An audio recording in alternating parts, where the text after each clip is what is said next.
อสภาพยามเช้าเนาะทุกคนภาพที่เราเห็นก็สิเป็นกัวขับน้ำคลองหน้าญี่ปุ่นโรงแรมจับประซักแบนบรรยากาศชิลๆก็จับตึกเบ็ดคนออกกำลังกายเล็กน้อยมาวันนี้อันนี้ระดับน้ำอยู่ในขีดอันตรายอยู่เพราะว่าฝนกับเขาก็เดือบเศร้าตกเนาะอันนี้จุดนี้มันบริเวณนี้มันน้ำค่อนข้างกว้างแน่นอนทุกคนระหว่างเมืองเก่าขึ้นกับเมืองพ้นทองไปตามเส้นทางนี่ก็จะไปว่างเตา2 เมกกับฝั่งนี้ก็จะเป็นปากเซ่เขาขี่รถขึ้นไปก็จะเป็นปากเซ่โลนคือวิดีโอที่เขาถ่ายรูปให้บางไม้เดือดก่อนนี่จะเป็นอาหารเพื่อแพร่เขาพองเนาะกดตกอยู่ในอันตรายนี่เพราะว่าน้ำได้เองไหมกดนี่ว่าป้ายมันได้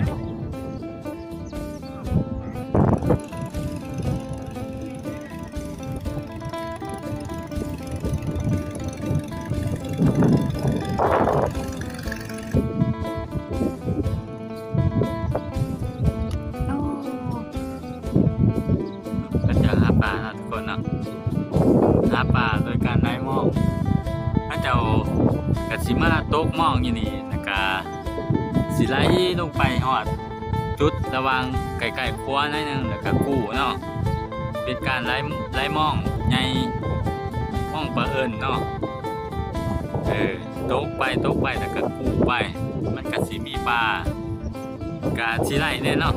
เพราะว่าย่ำนี่มันปลาขึ้น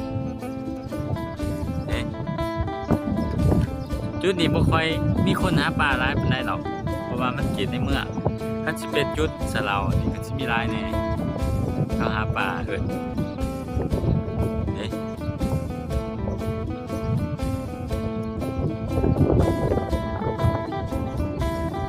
ไปแล้วครับสิป้าทุกคนขี่รถไปเรียบไปตามน้ำคลองแล้วก็เข้าปากสิโลนไปตามทางคูเนาะตลาดน้ำเอง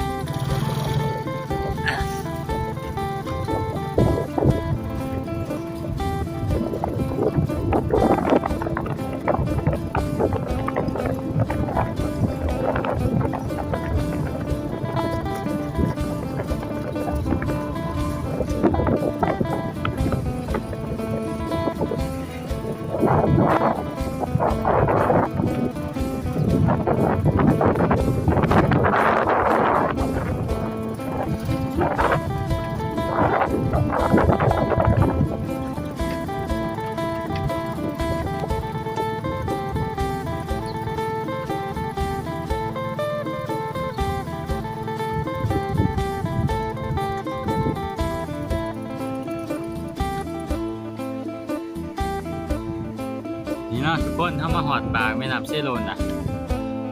ซื้อว่าน้ำไหลแห้งไหลฟังนั้นปลาฟังนั้นก็จะเป็นจะปูซบเซ่เนาะที่ว่าน้ำยังถ่วมอยู่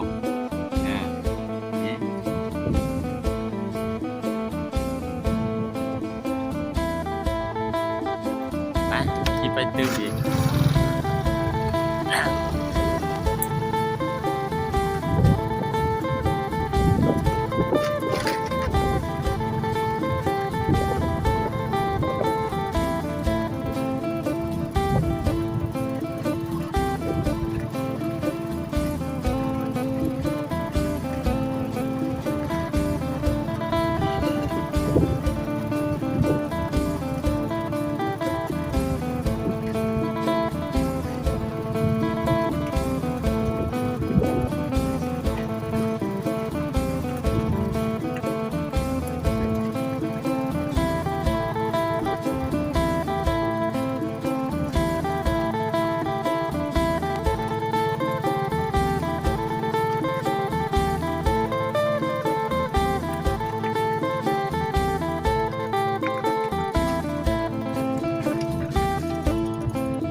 นาะทุกคนฟังเบื้องนั้นเป็นไทยอันนี้ก็สิเป็นยังเป็นนครปักเสอยู่แต่ว่าเป็นท่าสารคามเนาะวันที่เขาเจ้าเป็นจุดในการทรงเรือช่วงออกพรรษาบริเวณนี้ยังจะเป็นบริเวณบ่อน้ำเราเห็นสภาพน้ำมันขึ้นจากข้างในหลายขันได้นี่ไปเบิ่งกล่องครัวไทยยินเบิ่งจะจูครัวระบัดอ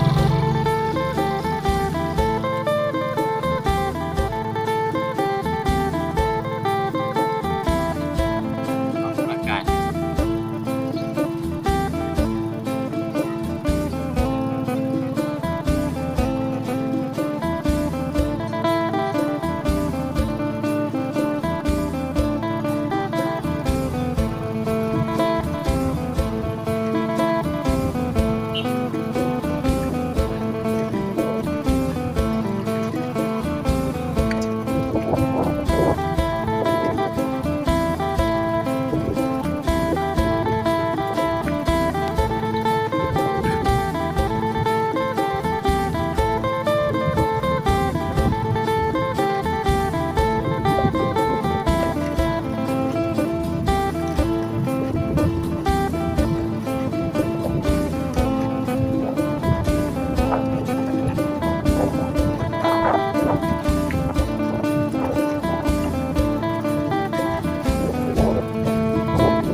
ท่องเที่ยวเนาะทุกคนเนาะ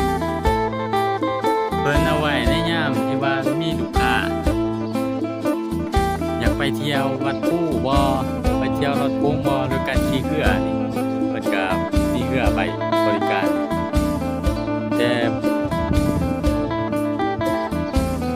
อาจสิมีบ่หลายเนาะเพราะว่าช่วงนี้ลูกค้าเขาเจ้าก็บ่ค่อยนิยมในการท่องเที่ยวปานใด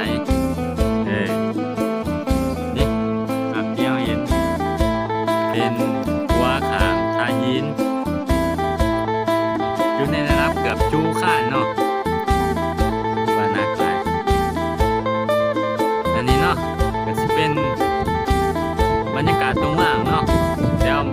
มื้อหน้าสิพาทุกคนไปเบิ่งไทยสภาพน้ำท่วมใต้หินอีกเทื่อนึงเนาะ